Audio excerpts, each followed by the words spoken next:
Joining me now is one of the finest thinkers of his generation, best-selling author Douglas Murray. Douglas, let's start in the Middle East, where the fragile ceasefire in Gaza has been shattered. Israeli Prime Minister Benjamin Netanyahu has said he authorised the renewal of military action against Hamas after their failure to release hostages or abide by the conditions of a US proposal to extend the ceasefire. This military action has been condemned by the likes of the Saudis, Qatar, Egypt, a number of countries in the region, all very predictable. But Douglas, Israel is also facing heavy criticism from France and Ireland and a number of other European countries. What do you make of that? What do you make of this refusal to from so many in the West to understand what Israel is facing right now?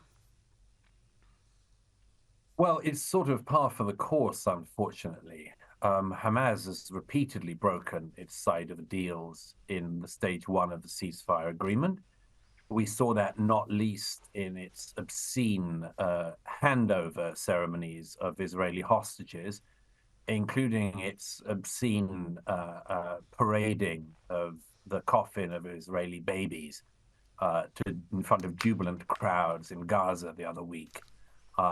On top of the war crimes that Hamas has committed by abducting and torturing and killing Israeli citizens, it's, of course, continued to commit war crimes during this phase of the ceasefire deal. Phase two of the ceasefire deal, by the way, has always been a problem because it requires Hamas to hand over all the remaining hostages, as they should have done on October the 8th, 2023. But it requires them to do so and for Israeli troops to withdraw completely from the Gaza. Now, the problem for that is, of course, is that Hamas, although it's been significantly degraded, is, as we've seen from these obscene handover ceremonies, not completely destroyed in Gaza.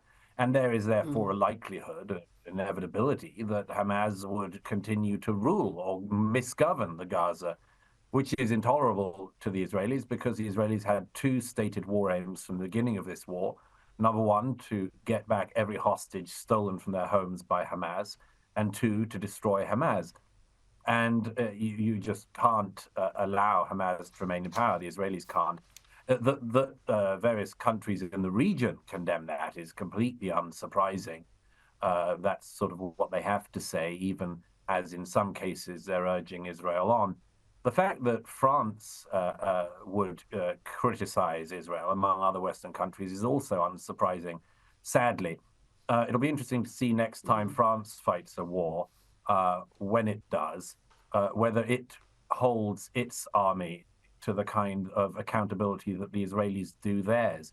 My own observation of French military action in the Côte d'Ivoire and the Middle East and elsewhere is that they do exactly what they want and they don't listen to any international condemnation. So, sad as it is to say, perhaps the Israelis should ignore the French just as the French tend to ignore the world.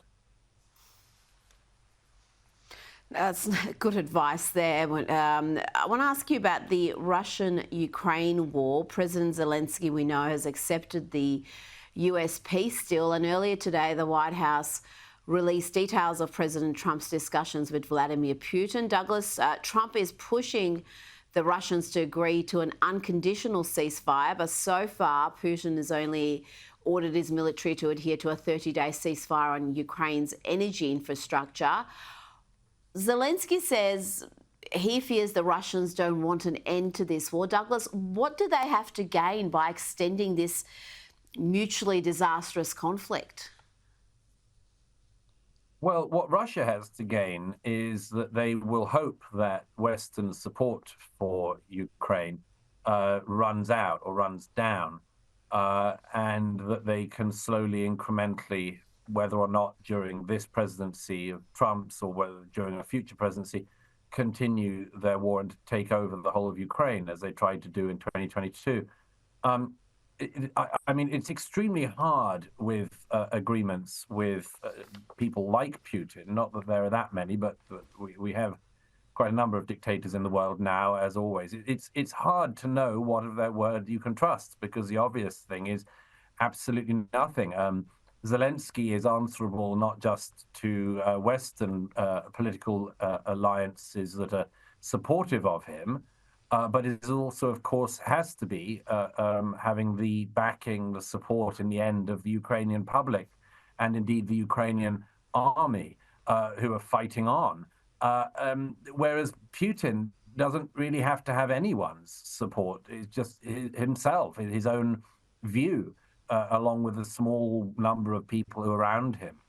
And so then, you have this sort of thing of, well, what of Putin's word can you trust? And I don't think anyone who's ever dealt with him or ever seen the way he deals would think that you can trust Putin very much.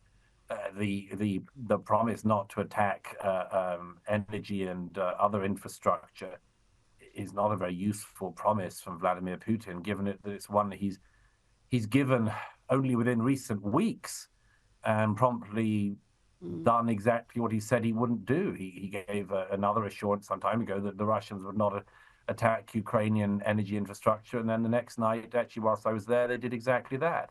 So it's extremely hard. President Trump is trying to negotiate a final peace, and I think should be admired, acknowledged for doing so. But it's an extremely difficult deal to pull off, and we'll see.